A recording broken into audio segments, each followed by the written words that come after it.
Assalamualaikum warahmatullahi wabarakatuh. Perkenalkan, nama saya Alun Nazar.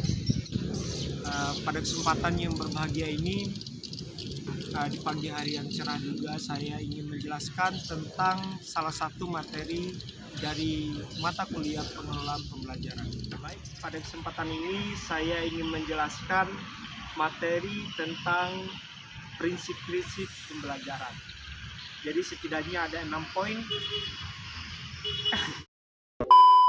Jadi prinsip-prinsip pembelajaran itu adalah sebuah aspek kejiwaan yang perlu dan sangat perlu dipahami oleh setiap pelaku pembelajaran. Lebih khusus ialah tenaga pendidikan, dalam hal ini seperti guru dan dosen. Selain itu, prinsip-prinsip pembelajaran juga haruslah dipahami oleh peserta didik, sehingga dari memahami prinsip-prinsip pembelajaran, dia akan mampu mengembangkan karakter dan potensi intelektualnya dalam lingkungan sekolah, maupun dia sudah melakukan jenjang-jenjang pendidikan sampai dia lulus, kemudian beraktivitas di masyarakat. Secara umum, setidaknya ada 6 prinsip pembelajaran. Di antaranya yang pertama, perhatian dan motivasi. Kedua, keaktifan. Ketiga, tantangan. Keempat, keterlibatan langsung. Kelima, pengulangan. Serta yang keenam, perbedaan individual. Baik, yang pertama, perhatian dan motivasi. Tentu dalam menunjang karakter dan pengetahuan siswa, tentu dia harus melalui proses pembelajaran yang baik. Sebelum melakukan itu, siswa biasanya punya rasa jenuh dalam belajar atau mengikuti pembelajaran yang ada di sekolah. Dia lebih suka bermain dengan teman-teman atau nongkrong di kantin. Namun dari sini diperlukan perhatian seorang pendidik, di mana dia harus memberikan perhatian, bimbingan, dan juga motivasi untuk senantiasa belajar dan mengembangkan potensi pengetahuannya.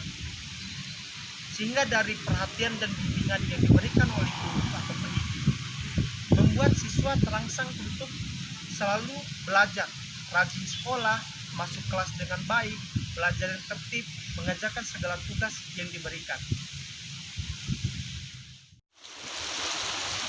Yang kedua, keaktifan. Peserta didik merupakan subjek dan objek pendidikan.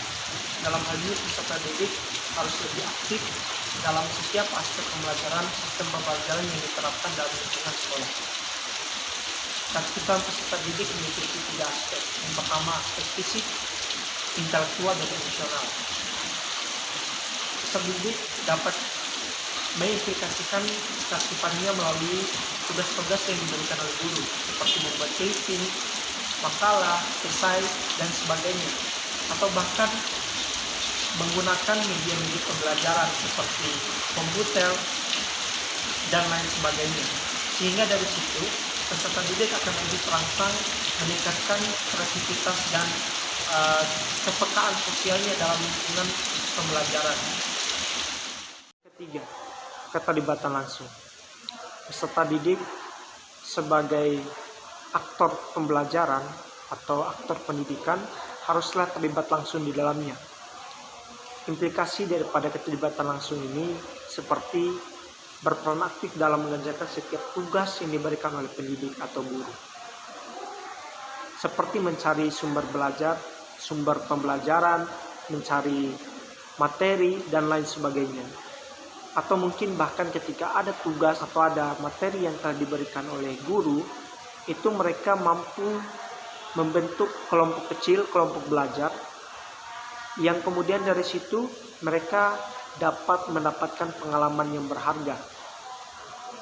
Sehingga dari situ mereka menjadi pribadi yang lebih kreatif, lebih berani, dan lebih berjiwa intelektual dalam setiap kegiatan yang melibatkan mereka. Keempat, pengulangan. Dalam dunia pembelajaran, pengulangan sangatlah diperlukan.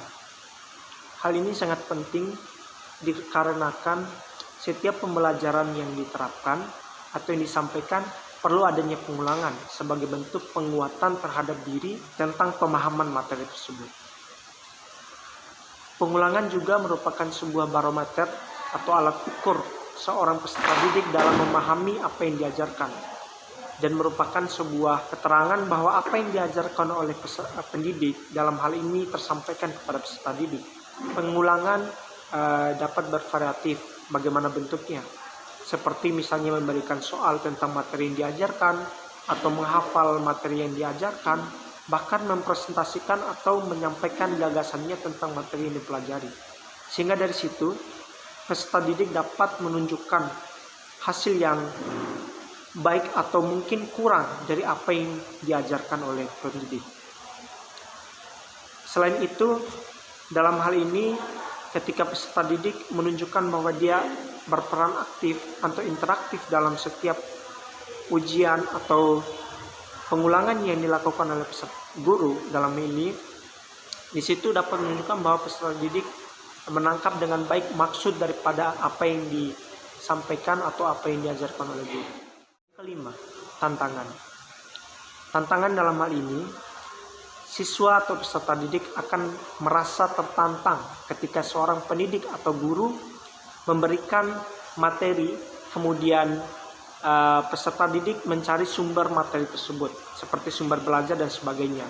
Sehingga dalam hal ini peserta didik dapat tertantang dan lebih termotivasi untuk memecahkan sebuah problem atau hal-hal yang menurutnya sulit, seperti mencari media pembelajaran atau materi-materi tentang pembelajaran tersebut. Sehingga dari sini muncul akan memicu kreativitas siswa itu menjadi lebih meningkat dan pola pikirnya menjadi lebih luas tentang materi atau bahkan kegiatan-kegiatan pembelajarannya, baik secara akademik maupun non-akademik. Yang keenam, yaitu perbedaan individu. Perbedaan individu tentu ada dalam setiap sekolah atau bahkan dalam satu kelas.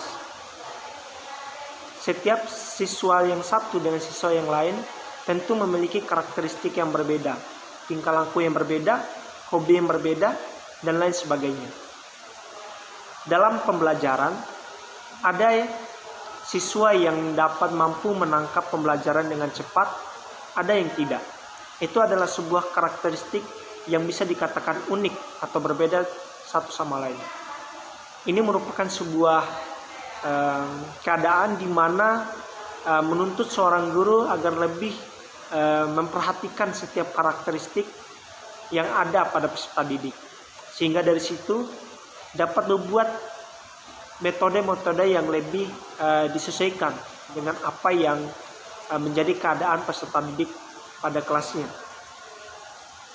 Nah, dari beberapa prinsip-prinsip pembelajaran yang telah disampaikan, tentu dalam menunjang pembelajaran yang lebih efektif tentu harus memperhatikan daripada komponen-komponen prinsip tersebut, sehingga dari situ dapat membuat pendidik lebih memperhatikan metode-metode yang sesuai dengan karakteristik peserta didik, memilih media-media yang lebih relevan dengan keadaan peserta didik ataupun lingkungan sekolah, serta hal-hal lainnya yang dapat membuat peserta didik lebih memahami apa yang diajarkan, dan pendidik juga dapat lebih mudah menyampaikan apa yang menjadi materi pembelajaran. Sehingga dari situ ada aksi reaksi yang lebih baik, interaksi yang lebih baik antar peserta didik dan pendidik dengan meninjau daripada prinsip-prinsip pembelajaran yang ada. Mungkin sekian yang dapat saya sampaikan. Terima kasih. Wassalamualaikum warahmatullahi wabarakatuh.